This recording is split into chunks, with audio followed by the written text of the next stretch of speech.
Nah, di sini saya ada jenjang karir diabetes. Saya bikin ilustrasi ya. Kita lahir kondisi sehat. Pada saat sehat itu badannya fit, triglyceridnya normal, asam urat normal, kolesterol normal, makan banyak oke, gula darah pun normal. Nah, pada saat kita sehat ini pankreas itu santai dan happy. Nah, begitu. Kemudian hidup berlanjut, Bapak Ibu. Hidup berlanjut. Masuklah ke pre-diabetes. Pada saat pre-diabetes itu, Bapak Ibu akan merasakan badan kurang fit. Triglycerid naik turun. Kemarin makan rawon saya. Cek triglycerid, kok di atas 300. Gara-gara rawon itu. Kasih obat turun. Asam urat naik turun. Kolesterol naik turun. Tensi mulai abnormal, tapi pada saat Bapak Ibu cek gula darah masih normal. Tapi jika Bapak cek kadar insulin, dia sangat tinggi. Nah, jadi itu ya. Nah, pada saat ini pankreas itu lembur, nggak digaji, Bapak Ibu. Tahulah pada waktu sehat ini Bapak usia mungkin lahir sampai usia 29 tahun. Usia 30 tahun. Nah, mulai ini pegel linu, nggak fit dan selanjutnya. Kemudian usia 40 tahun. Nah, ini terjadi diabetes tipe 2. Pada kondisi ini ya, badan kurus. Pada usia 40 tahun ya, badan kurus. Triglycerid, asam urat, kolesterol itu janjian naik semuanya. Kemudian tensinya pun tinggi. Gula darah pun tinggi. Hidup sebab bingung, maka Bapak Ibu akan berobat. Nah, pada saat diabetes tipe 2, itu pankreas sudah masa pensiun dini. Kalau waktu pre-diabetes itu pankreas lembur nggak digaji, kalau sudah diabetes tipe 2, maka pankreas pensiun dini. Kita lanjutkan sekarang. Hidup berlanjut. Bapak Ibu akan masuk ke dunia pengobatan. Di awal, Ibu akan mendapatkan obat-obatan simptomatik. Macam glibenclamid dan sebagainya, metformin dan sebagainya. Intinya apa? Pankreas itu dipaksa. Liver dihambat. Triglycerid, asam urat, kolesterol tinggi, dikasih obat simptomatik juga. Obat-obatan penurun triglycerid dan sebagainya. Kemudian diminta diet karbohidrat dan lain-lain. Hidup mulai sulit, gula masih terkontrol. Nah, pada saat ini Bapak Ibu, pankreas kerja rodi.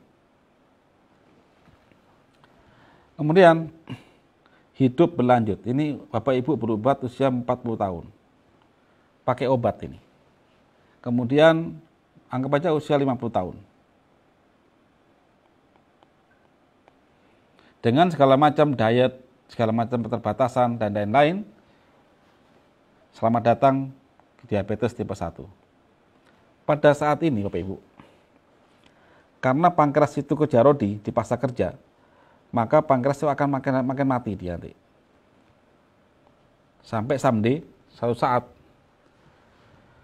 itu pankreas diberi obat pemaksa pankreas, itu tidak respon. Dikasih obat, tidak respon. Maka Bapak Ibu wajib suntik insulin di sini. Nah, pada saat diabetes tipe 1 ini, maka pasien wajib suntik insulin. Komplikasi triglycerid, kolesterol tertinggi, tensi tinggi, stroke menanti. Nah, disinilah kita harus berjuang bagaimana bisa sembuh secara serentak, Bapak Ibu. Nah, ini yang nggak pernah dijawab.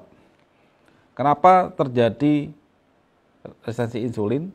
Kenapa triglycerid, kolesterol kok tinggi?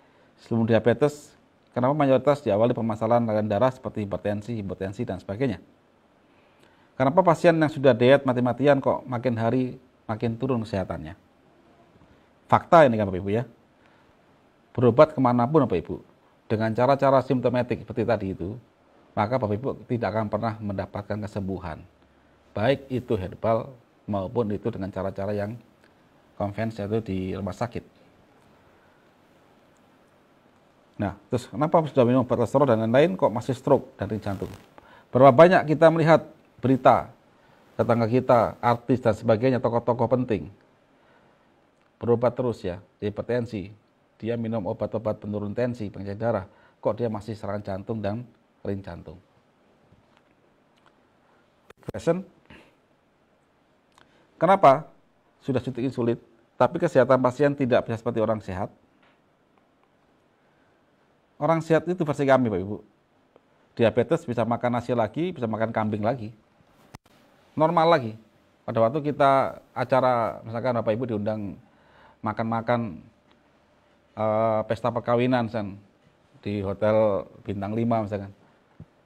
Kalau kita sakit diabetes dengan berbagai macam pantangan atau hipertensi ya, pasti ada kambing guling tanya ke istri, "Bu, gimana Bu? Enak nggak itu kambing gulingnya?" Gitu kan. Stop, nggak boleh makan. Nah itu. Padahal hidup ini Bapak Ibu, kenikmatan itu salah satunya adalah makan Bapak Ibu. Ya, tapi sayang, bagi mereka yang sudah terlanjur kena penyakit degeneratif, itu ada pembatasan menu makanan, dan yang salahkan mayoritas adalah makanan. Gitu ya. Big question yang kedua, trigliserid, tensi tinggi, asam urat, ngantuan, makan banyak, pantangan, dan tubuh sakit semua. Kemudian masih terjadi luka yang sulit disembuhkan ya. Jika diabetes itu, ini saya perjelas ya. Jika diabetes itu hanya kurang insulin, maka pasien yang suntik insulin akan sehat seperti sebelum diabetes. Ini. Artinya, kalau kita saat ini fokus ke insulin, bahkan yang didengung-dengungkan di masyarakat, Anda diabetes itu karena pankreas mati sehingga dia gagal membuat insulin, mestinya Bapak Ibu, orang yang suntik insulin sudah selesai masalahnya. Tidak ada masalah yang lain. Sembuh mestinya dia. Nah, masalah dia insulin tiap hari, tapi dia sehat. Badannya gemuk lagi, lukanya itu cepat sembuh, normal lah itu loh. Tapi apa yang terjadi? Amatilah. Pasien diabetes yang sudah suntik insulin itu, jika dia sembuh, mestinya dosis insulin itu tidak pernah naik. Tapi apa yang terjadi di lapangan? Hari ini Bapak Ibu 10 unit per hari. Mungkin 2 bulan lagi 12 unit. Naik lagi mungkin 20 unit. Terus. Artinya apa? Terjadi resistensi insulin atau kebudekan insulin. Gitu ya. Nah, ini perlu kita jawab itu nanti.